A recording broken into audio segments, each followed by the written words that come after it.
Okay Ashok garu, అదే ఇప్పుడు జడ శ్రావణ్ గారు ఏం చెప్తారంటే ఆయన చెప్పే వెర్షన్ టోటల్గా అసలు పోలీస్ స్టేషన్లోనే కాదు అని.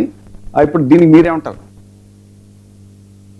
సార్? ఇప్పుడు ఏమవుతుందంటే ఈ సాక్ష్యాలు తారుమారు చేయటంలో ఒకవేళ జడా శ్రావణ్ కుమార్ గారు చెప్పేది అయితే అసలు మనకి ఇక్కడ డైరెక్ట్ ఎవిడెన్స్ అనేది దొరకదండి. లాకప్ డెత్ కేసుల్లో కానీ, కస్టోడియల్ టార్చర్ కేసుల్లో కానీ ఇక్కడ ఏమవుతుందంటే డైరెక్ట్ ఎవిడెన్స్ ఎక్కడ దొరకదు. అసలు అది దొరకకుండా ఉండడం కోసం ఈ రోజు ఈ డెడ్ బాడీని బూడిద చేశారేమో అనే అనుమానం కూడా ఉంది. ఎందుకంటే డెడ్ బాడీని బూడిద చేయకుండా ఇంకో రకంగా దాన్ని ఇది చేస్తే ఎక్కడో అక్కడ ముద్దాయిలు దొరికిపోయే ఛాన్స్ ఎక్కువ ఉంటుంది. అసలు అది దొరకకుండా ఉండటం కోసం ఆయన కంపల్సరిగా ఖననం చేశారేమో అనిపిస్తుంది.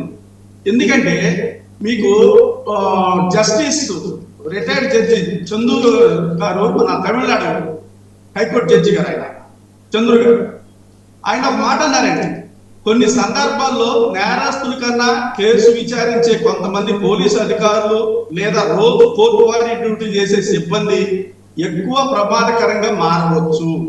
ఎందుకంటే వీళ్ళు ఏ పేపర్ ఉండాలి, ఏ పేపర్ ఉండకూడదు, అంటే ఏ డాక్యుమెంట్ ఉండాలి, ఏ డాక్యుమెంట్ ఉండకూడదు, ఎవిడెన్స్ ఏది ఉండాలి, ఏది ఉండకూడదు, అంటే కోర్టులో ఏది ప్రొడ్యూస్ చేస్తే ఎపిటల్ వస్తుంది, ఏది ప్రొడ్యూస్ చేస్తే కన్విక్షన్ వస్తుంది, ఇవన్నీ కూడా పోలీసు వారికి, పోలీసులో ఎవరైతే ఉన్నారో డైలీ ఇన్వెస్టిగేషన్ ఆఫీసర్లు కానీ, కోర్టు డ్యూటీ చేసేవారు కానీ, ఎవిడెన్స్ ఇచ్చేవారు కానీ ఎవరైతే ఉంటారో వాళ్ళకి బాగా తెలుసుద్ది. కేసుకి కన్విక్షన్ పడాలంటే ఏ డాక్యుమెంట్ ప్రొడ్యూస్ చేయాలి, ఏ ఎవిడెన్స్ ఇవ్వాలి అన్నారు. కేసు ఎపిటల్ అవ్వాలంటే ఏ డాక్యుమెంట్స్ మాయం చేయాలి, ఏ ఎవిడెన్స్ ఒక్కొక్కటి ఉండాలి అనేది వీళ్ళకి బాగా తెలుసు. ఎందుకంటే డైలీ విచారణలో వీళ్ళు కూడా పార్ట్ ఆఫ్ ది ఈ కేసులో ఉంటారు కాబట్టి. సో నేనేమంటానంటే ఇక్కడ ఏమవుతుంది, పోలీసు వారే ఇక్కడ నిందితులుగా చూపిస్తున్నారు. నిందితులు బయటవాడైతే పోలీసు ప్రాపర్ ఇన్వెస్టిగేషన్ చేస్తాడా అనుకోవచ్చు, కానీ ఇక్కడ నెపమేళ వచ్చింది. ఇప్పుడు పోలీసు వారే ఇందులో ఇన్వాల్వ్ అయ్యి ఉన్నారు, వాళ్ళే ఇక్కడ నేరస్తులుగా చూపించబడ్డారు అంటే ఇప్పుడు ఏమవుతుంది, ఎవిడెన్స్ వాళ్ళ దగ్గరే ఉంటుంది, కానీ ఎనీ టైం దాన్ని ట్యాంపరింగ్ అయిపోతుంది. అది కాకుండా సీసీటీవీ కానీ ఇవన్నీ కూడా వాళ్ళ కంట్రోల్లోనే ఉంటాయి, వాళ్ళు ఏదైనా ఎప్పుడైనా చేసేయచ్చు. విట్నెస్ ను కూడా ఏ విధంగా భయపెట్టి ప్రలోభాలు పెడతారో కూడా చేయొచ్చు. ఇంకో ముఖ్యమైన పాయింట్ ఏంటంటే ఇది జరిగే దగ్గర 50 days అవుతుంది అంటున్నారు. అంటే అతన్ని కస్టడీలోకి తీసుకున్న తర్వాత నాకు తెలిసి 4 రోజులకో 8 రోజులకో 10 రోజులకో చంపేసి ఉంటారు. ఇది జరిగిపోయి ఉంటుంది. ఆ తర్వాత కూడా ఈ సిఐ నాగరాజ్ అనే వ్యక్తి డ్యూటీలోనే ఉన్నాడు. 40 days కానీ 50 days కానీ కంటిన్యూగా ఈ రోజు వరకు, నిన్న ఇది డిస్క్లోజ్ అయ్యే వరకు అసలు వ్యవస్థ ఆయన డ్యూటీ చేస్తున్నాడు అదే పోలీస్ స్టేషన్ లో. అంటే ఆయన మర్డర్ జరిగినా కూడా దగ్గర నెల పైనే ఆయన డ్యూటీ చేశాడని ఇక్కడ మనందరికీ తెలుస్తుంది. ఇంకా ఎవిడెన్స్ ని ఆయన ఏ విధంగా ట్యాంపరింగ్ చేసి ఉంటాడు, ఆ పోలీస్ స్టేషన్ లో ఏ విధంగా జరిగి ఉంటుంది. ఇప్పుడు నాగరాజు ఒకే వ్యక్తి ఇదంతా చేసి ఉంటాడా? కాదు, ఇది టీమ్ ఆఫ్ వర్క్.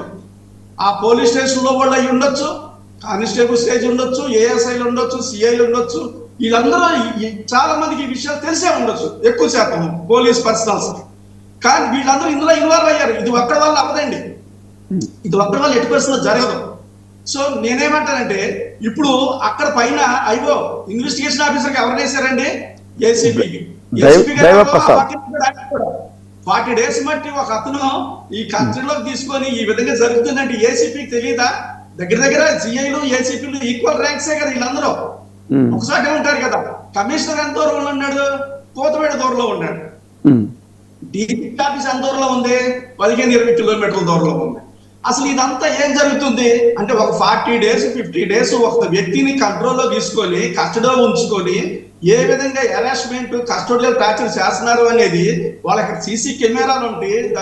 డైలీ వీళ్ళు ఏసీపీలు కానీ, డీసీపీలు కానీ, కమిషనర్లు కానీ వీళ్ళు ప్రతిదీ ఇది చేసుకుంటూనే ఉంటారు. వాళ్ళు డైలీ దినసరి వాళ్ళు ఈవినింగ్ రాగానే పోలీస్ స్టేషన్ ఫోన్ చేయటం, ఏం జరుగుతుంది ఏంటని అది ఒక వాకప్ చేసుకోవటం, ఫాలోఅప్ చేసుకోవటం, వాళ్ళ డ్యూటీలు ఇయ్యే కదా, వేరే ఇంకేం ఉండవు వాళ్ళకి. హైర్ ఆఫీసర్స్ అందరూ డ్యూటీలు ఇయ్యే. మానిటరింగ్, ఇదంతా మానిటరింగ్ అంటారు. ఏ స్టేషన్ లో ఏం జరుగుతుంది, ఈ రోజు ఎంతమంది ఎన్ని కేసులు రిజిస్టర్ అయ్యాయి, ఎంతమంది అక్యూజ్డ్ ని పట్టుకున్నారు, ఎంతమందిని కోర్టుకు ప్రొడ్యూస్ చేశారు, ఇవన్నీ మానిటరింగ్ అంటే ఇదే కదండి. డీసీపీలు చేసినా, ఏసీపీలు చేసినా, కమిషనర్ చేసినా ఇదే కదా. అంటే వాళ్ళకి డైలీ ఇదంతా తెలుసు. ఒక 40-50 days ఒక ముద్దాయిని ఒక స్టేషన్ లో పెట్టి ఈ విధంగా టార్చర్ చేస్తున్నాయంటే ఎవరికి తెలియదు? పిల్లి కళ్ళు మూసుకొని పాలు తాగుతూ ఎవరు చూడలేదని అనుకున్నట్టుంటే ఇది ఏంటిది? ఆటంక చర్య. ఒక్క నిమిషం. సుప్రీంకోర్టు అయితే ఇప్పుడు ఒక్క నిమిషం మళ్ళీ వస్తుంది దగ్గరికి ఆ పాయింట్ కి. ఇప్పుడు ఈ స్వర్గపురి శ్మశాన వాటికలో అనుమానాస్పద వ్యవహారాలు బయటకు వచ్చాయి అనేటువంటిది ఏదైతే ఉందో, అనాథ మృతదేహాల నిర్వహణలో నిబంధనలు పాటించలేదు అనే ఆరోపణలతో ఎలక్ట్రికల్ ఫర్నెస్ ఆపరేటర్ భాషని పోలీసులు అదుపులోకి తీసుకుని విచారణ ప్రారంభించారు.